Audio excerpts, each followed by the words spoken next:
público empresarial.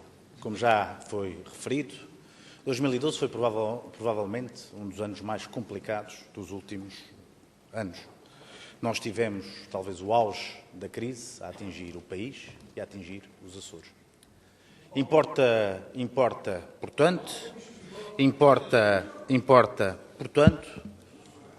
analisar a forma como o orçamento da região e o comportamento do setor público e empresarial regional puderam ajudar os Açores a tentar ultrapassar estas dificuldades.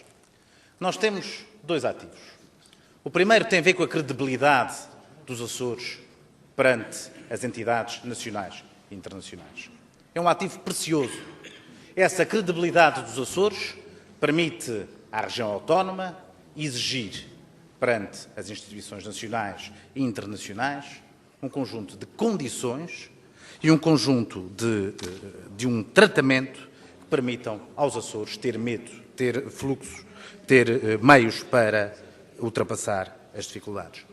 Mas também, muito importante, é a forma como o orçamento e o setor público e empresarial providenciam meios para nós podermos combater a crise, para nós termos uma agenda contracíclica, uma agenda que permita ajudar os mais desfavorecidos, que permita ajudar as empresas, que permita ajudar as pessoas.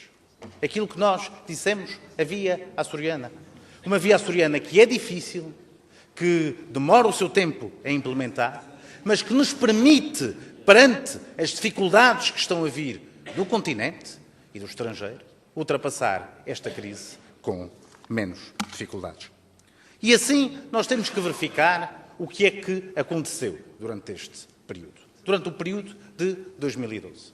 Habitualmente nós temos o comportamento já esperado da nossa oposição à direita. Eles vêm criticar nos Açores aquilo que defendem no continente. Eles no continente dizem as contas públicas com 5, tal por cento são excelentes contas públicas.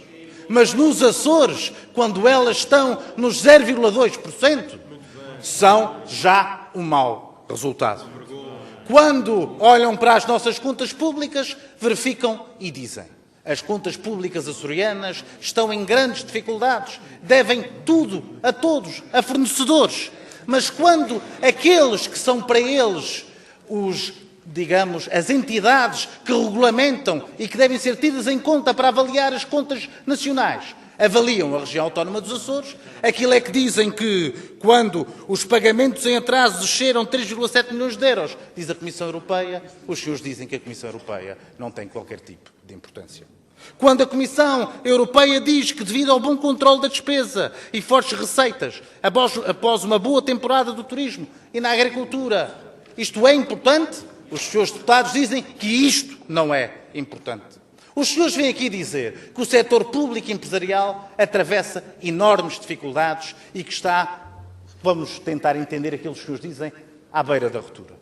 O que é que nós verificamos? É a entidade internacional que os senhores se apoiam para validar as vossas contas públicas nacionais. O que diz é que as empresas públicas passaram por um processo de consolidação e estão, de forma geral, em equilíbrio, diz a Comissão Europeia.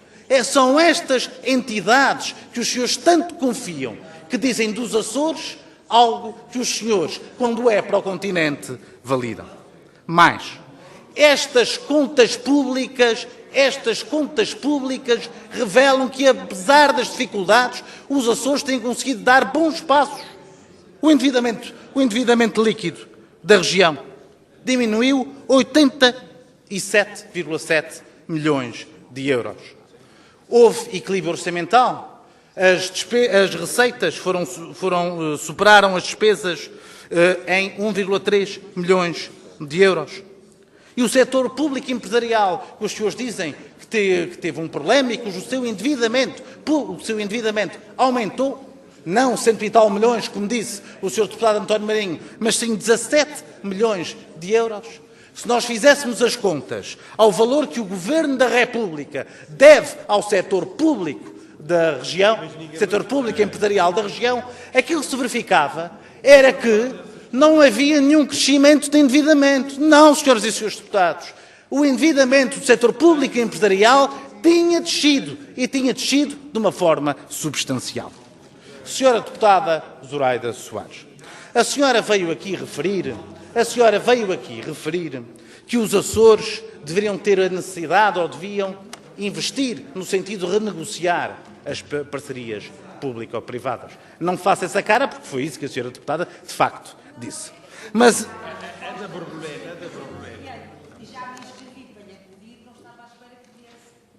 Mas permita que lhe dê uma posição sobre esta matéria. A senhora deputada vem falar das parcerias público-privadas.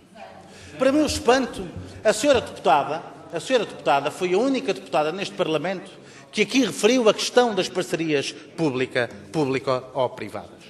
Referiu porque a senhora deputada considera que elas têm um peso muito grande naquilo que são os compromissos futuros, calculo eu, nas finanças regionais. Nenhum dos restantes partidos aqui referiu a questão das obrigações contratualizadas e do peso das parcerias público-privadas. Porque, pois, eu também achei estranho.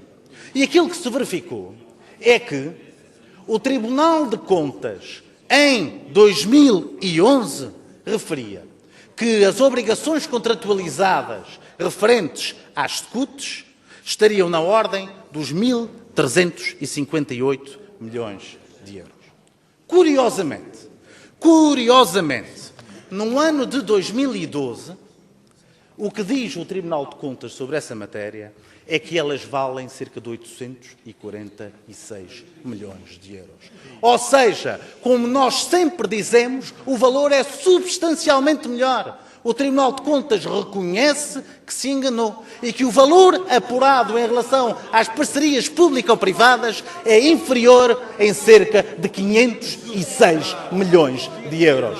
Como nós sempre o dizemos. É curioso que alguns partidos foram tão rápidos a acusar o Governo Regional e as suas contas públicas de terem problemas, que quando o Tribunal de Contas vem reconhecer o que nós sempre dissemos, os seus deputados tenham tido uma postura de silêncio.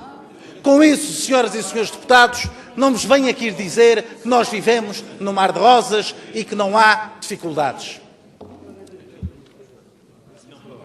O Sr. Deputado Francisco César está com a palavra. Agradecia que continuasse a sua exposição e que os restantes deputados... Sr. Deputado, ainda estou a falar. Sr. Deputado, ainda estou a falar. Quando acabar o Sr. Deputado fala. Agradecia que respeitasse um pouco. Eu estava a falar e depois o senhor fala. Eu estou a chamar a atenção à Câmara para a sua intervenção. Agora, peço encarecidamente a todos os seus deputados para terem atenção à sua exposição. Agradecia que continuasse. Parece que a Câmara não estava a ouvir. Bom, senhores e senhores deputados, com isso não quero dizer que nós vivemos no mar de rosas. Nós vivemos muitas dificuldades. Nós vivemos com uma economia com problemas, com uma austeridade que estrangula o nosso setor económico, que perturba imenso a criação de emprego. Mas aquilo que esses dados revelam é que, apesar das dificuldades, nós conseguimos, através da gestão das nossas contas públicas, criar recursos, ter meios para conseguir agir e ajudar quem mais interessa, as pessoas e as empresas. Muito obrigado.